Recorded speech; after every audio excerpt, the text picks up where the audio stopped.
வணக்கம். என் பேர் சிவானந்தன். வெளிவாரத்துலேருந்து வரேன். நான் பார்த்தீங்கன்னா குடி மற்றும் போதை ரெண்டுத்துலேயுமே ரொம்ப அடிமையாக இருந்தேன். ரொம்ப அளவுக்கு அதிகமாக யூஸ் பண்ண ஆரம்பித்தேன். வீட்டில் பிரச்சனை, அப்புறம் என் உடம்புக்கும் கொஞ்சம் கேடு, அந்த மாதிரி இருந்தது. அப்புறம் எங்கள் அம்மா இங்கேயும் விசாரித்து நியூ ரைஸ் ஃபவுண்டேஷன் அப்படின்னு ஒரு நிறுவனம், அந்த நிறுவனத்தில் என்னை சேர்த்து விட்டாங்க. பார்த்தீங்கன்னா ஆரம்ப கட்டத்தில் வீட்டு மேலே சரியான கோபம், இங்கே வந்துட்டுமே அப்படின்ட்டு ஒரு வெறுப்பு, ஒரு கோபம் நல்லா இருந்தேன்.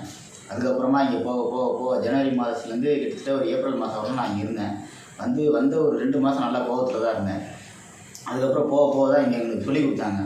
ஒரு கவுன்சிலிங்கும், அப்புறமா கிளாஸ் எடுக்க சைக்காட்ரிக்கில் வருவார். அவரெல்லாம் கிளாஸ் எடுக்க அப்புறம் தான் தெரிய வந்தது, நம்ம ஒரு நல்லதுக்கு தான் சேர்த்து விட்ருக்காங்க. அதுக்கப்புறமா போய் சேர்ந்து ஒரு மாதத்துக்குள்ளேயே blood checkup, urine checkup, motion test எல்லாமே எடுத்து நம்மக்கிட்டே காட்டுறாங்க. உங்களுக்கு இதெல்லாம் இது இருக்குப்பா, இதெல்லாம் ஃபால்ட் இருக்குப்பா அப்படின்றது சொல்கிறாங்க. நம்ம கண்ணு எதுக்கே எல்லாத்தையும் பண்ணுறாங்க. கிளாஸு கவுன்சிலிங் நடக்கும், 15 நாளைக்கு ஒரு ட்ரிப்பு கவுன்சிலிங் நடக்கும். சைக்காட்ரிக்கு வராங்க. டெய்லி நர்ஸ் வந்து பிபி செக் பண்ணுவாங்க. எல்லாமே பக்காவாக இருக்குது, எல்லாமே நடக்குது இங்கே. ஏன்னா பல இடத்துல ஏதோ சொல்லுவாங்க. ஆனால் இங்கே நான் நேரடியாக பார்த்துறேன். ஜனவரி மாதத்துலேருந்து ஏப்ரல் மாதம் வரலாம் இங்கே இருந்தேன். அதுக்கப்புறமா இங்கே இருந்துட்டு சிகிச்சை முடிச்சுட்டு வெளியில் போயிட்டேன். வெளியில் போய் இப்போ ஒரு நல்ல வாழ்க்கை வாழ்ந்துட்டு இருக்கேன். திருப்பி நம்ம வரலாம், போகலாம், பார்க்கலாம், நம்ம எப்போ வேணாலும் இங்கே வரலாம், எப்போ வேணாலும் இங்கே போகலான்ற ஒரு ஃப்ரீடமும் கொடுத்துருக்காங்க.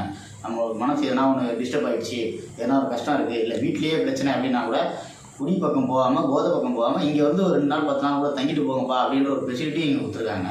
இந்த நியூ ரைஸ் ஃபவுண்டேஷனுக்கு நான் ரொம்ப நன்றி சொல்லுவேன். மனப்பூர்வமாக நான் ஏற்றுக்கிட்டேன். அதேமாதிரி பார்க்குற எல்லாரும் நீங்கள் மனப்பூர்வமாக ஏற்றுக்குங்க. இந்த நியூ ரைஸ் ஃபவுண்டேஷனை சப்ஸ்கிரைப் பண்ணுங்கள். யூடியூப்லேயும் இருக்குது, கூகுள்லேயும் இருக்குது. நம்பரும் கீழே இந்த வீடியோவில் போட்டிருப்பாங்க. உங்கள் குடும்பம் நல்லா வாழணும், நல்லபடியாக இருக்கணும், நான் நல்லா இருக்கணும் அப்படின்னா கண்டிப்பாக நியூ ரைஸ் ஃபவுண்டேஷனை நான் விடவே மாட்டேன். லைஃப் லாங் இதை கூட வச்சுருந்தேன்னா எனக்கு குடி பழக்கமும் போதை பழக்கமும் இல்லாத எனக்கு ஒரு நம்பிக்கை. இந்த நம்பிக்கை எல்லாருக்குமே வரணும். தயவுசெய்து நியூ ரைஸ் ஃபவுண்டேஷனை தொடர்பு கொள்ளுங்கள். நன்றி.